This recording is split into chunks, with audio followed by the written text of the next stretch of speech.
গোসাইগাঁও মহকুমাৰ ২ নং বৰহিচাটাম গাঁৱত UPPL দলৰ বৃহৎ যোগদান কাৰ্যসূচী আজি ৩ নং শ্ৰীৰামপুৰ সমষ্টিৰ অন্তৰ্গত ২ নং বৰহিচাটাম গাঁৱত UPPL দলৰ বৃহৎ যোগদান কাৰ্যসূচী অনুষ্ঠিত কৰা হয়। এই কাৰ্যসূচীত অধিক সংখ্যক পুৰুষ মহিলাই বিভিন্ন দল ত্যাগ কৰি নেতা কৰ্মী UPPL দলত যোগদান কৰে। যোগদান কাৰ্যসূচী প্ৰায় 200 জন সংখ্যক মানুহে সমবেত হৈছে। কুকুৰাঝাৰ জিলাৰ গোসাইগাঁৱৰ পৰা আজিজুল হকৰ ৰিপৰ্ট নিভাজ অসম লাইভ। আমাৰ লেণ্ড এণ্ড ৰেভিনিউ ডিপাৰ্টমেণ্টৰ EM ৰঞ্জিত বসুমতাৰীও স্পষ্ট কৰি দিছে, আমাৰ BTI প্ৰধান প্ৰমোদ বড়ো ডাঙৰীয়াও স্পষ্ট কৰি দিছে। তেখেতসকলে এইটোৱে স্পষ্ট কৰিছে যে আমাৰ এইখন অঞ্চলত বহুত দিন ধৰি বহুত বছৰ ধৰি 4-5খন দশক ধৰি ইয়াত হত্যা হিংসাৰ এটা পৰিৱেশ, অশান্তিৰ এটা পৰিৱেশ বিৰাজমান কৰিছিল আৰু বহুত দিনৰ মানে অন্তত আমি এটা ধুনীয়া পৰিৱেশ, এটা শান্তিময় পৰিৱেশ পাবলৈ সক্ষম হৈছো প্ৰমোদ বড়ো ডাঙৰীয়াৰ নেতৃত্বত। আৰু এই শান্তি পৰিৱেশক আমি অশান্তি কৰিব তোলা নাই আৰু সেইকাৰণে ইয়াত কেতিয়াও উচ্ছেদটো নহ'ব, কাৰণ আমি উচ্ছেদ শব্দটোকেই শেষ কৰিব খুজিছো। বৰঞ্চ আমি কি ধৰণে মাটিৰ পট্টা প্ৰদান কৰিব পাৰিম, মাটিৰ অধিকাৰ প্ৰদান কৰিব পাৰিম, সকলোৱে ইয়াত আমাৰ যিটো মানে BTRৰ যিবিলাক বনাফাইড চিটিজেন, বনাফাইড নাগৰিক, তেখেতসকলক কি ধৰণে ইয়াত মানে সুৰক্ষিত ৰাখিব পাৰিম আৰু তেখেতসকলক নিজৰ প্ৰাপ্য অধিকাৰ দিব পাৰিম, সেইটোৰহে কথা চলি আছে।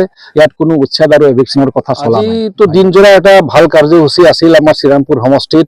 সৰ্বপ্ৰথমে আমাৰ শ্ৰীৰামপুৰ সমষ্টি বা আমাৰ UPPL দলৰ ব্লক কমিটিখন এখন উদ্বোধন কৰা হ'ল। আমাৰ সন্মানীয় BTRৰ ডেপুটি CEM তথা আমাৰ UPPL দলৰ উপসভাপতি আৰু আমাৰ ওদালগুৰিৰ আমাৰ বিধায়ক গোবিন্দ চন্দ্ৰ বসুমতাৰী ডাঙৰীয়া তেখেত উপস্থিত আছিল। আমাৰ লেণ্ড এণ্ড ৰেভিনিউ ডিপাৰ্টমেণ্টৰ সন্মানীয় EM ৰঞ্জিত বসুমতাৰী উপস্থিত আছিল। আমাৰ লোকাল বিধায়ক, স্থানীয় বিধায়ক জিৰণ বসুমতাৰী উপস্থিত আছিল। আমাৰ জমদুৱাৰ সমষ্টিৰ MCLA পাৰিষদ ৰেৱা নাৰ্জী উপস্থিত আছিল। তো তেখেতসকলৰ উপস্থিতিত আৰু কেন্দ্ৰীয় জিলা ব্লক প্ৰাইমাৰী কমিটিৰ সকলো নেতৃবৰ্গ আৰু কৰ্মকৰ্তাৰ উপস্থিতিত এটা আমাৰ ব্লক কমিটিখন আজি উদ্বোধন হৈ গ'ল আৰু তাতে বহুত উলহ মালহ এটা পৰিৱেশ আমি চাবলৈ পালোঁ। খুবেই ভাল লাগিছে আৰু এইখন আমি জনসেৱাৰ্থে আমি মানে উৎসৰ্গা কৰিলোঁ। তাৰপিছত আমাৰ যি প্ৰাক্তন BTRৰ এজন EM লক্ষীৰাম টুডু, যিজন আমাৰ 3 নং শ্ৰীৰামপুৰ সমষ্টিৰ পৰা তেখেতে জিকিছিল, তেখেতে আমাৰ পৰা বিদায় ল'লে। কিন্তু তেখেতক সন্মান জনোৱাৰ কাৰণে আমাৰ এই অঞ্চলত আমি মানে এতিয়া তেখেতক চিৰস্মৰণীয় কৰাৰ কাৰণে আমাৰ BTR চৰকাৰ ফালৰ পৰা 1 কোটি টকাৰ আমি এটা লক্ষীৰাম টুডু এটা মেমৰিয়েল এটা ভৱন আমি পাবলৈ সক্ষম হ'লোঁ।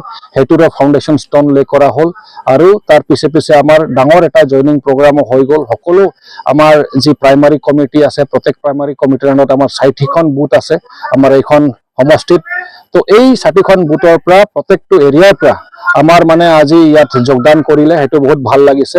আৰু এতিয়া আকৌ খুবেই ভাল লাগিছে যে এই প্ৰগ্ৰামবিলাক গোটেই দিনত শেষ হোৱাৰ পিছত আমাৰ এইখন অঞ্চলৰে 3 নং শ্ৰীৰামপুৰ সমষ্টিৰ অধীনতেই আমাৰ যি ভমৰাবিল প্ৰাইমাৰী কমিটিৰ অন্তৰ্গত 2 নং বৰহিচাটাম এৰিয়াত আমাৰ এইখন গাঁৱত আমাৰ যি মুছলিম আলী খান মহাশয় আছে, চাহেব আছে, তেখেতৰ নেতৃত্বত, তেখেতৰ মানে পৰিয়ালতেই, তেখেতৰ প্ৰাংগণতেই আমি এটা ধুনীয়া এটা কাৰ্যসূচী তেখেতৰ নেতৃত্বত আমি ইয়াত ল'লোঁ যে বহুত মুৰব্বীসকলে আজি এই দলখনক ভাল পায়। এই দলে প্ৰমোদ বড়ো ছাৰৰ নেতৃত্বত যি ধৰণে সকলো জাতি ধৰ্মক মানে সন্মান কৰি আছে, তেখেতসকলক আগুৱাই লৈ যাবলৈ অপ্ৰাণ চেষ্টা চলাইছে আৰু কষ্ট কৰি আছে, সেইখিনিক সন্মান জনাই তেখেতসকলে মানে স্বতঃস্ফূৰ্তভাৱে ওলাই আহি এই দলখনত যোগদান কৰিলে। আৰু এইখন প্ৰগ্ৰামতে মই উপস্থিত হৈছিলোঁ আৰু মই সকলো আমাৰ যিমান মুৰব্বীসকল আমাৰ মুছলিম আলী খান ডাঙৰীয়াৰ নেতৃত্বত যোগদান কৰিছে সকলোকে উষ্ম আদৰণি জনাইছোঁ, স্বাগতম জনাইছোঁ। আৰু আমি ভাবোঁ যে এনেকুৱা দৈনন্দিন আমাৰ যিটো জইনিং প্ৰগ্ৰাম হৈ আছে বহুত ভাল হৈ আছে, দলৰ স্থিতি আৰু মজবুত হৈ আছে।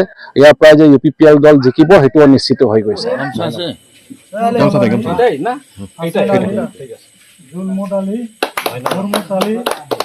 জিল্লাল হুসেন, জিল্লাল আলী, কিনা শেখ, মুসলিম উদ্দিন, একজন একজন করে আসে। আমি যাদেরকে নাম বললাম এরা একজন একজন করে আসো। ধন্যবাদ। ঠিক আছে।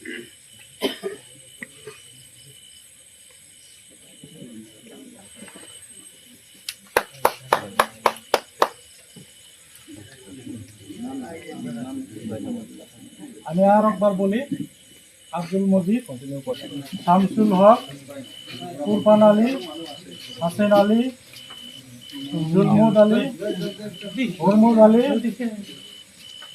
বিল্লাল আলী, বিল্লাল হোসেন, কিনা শেখ,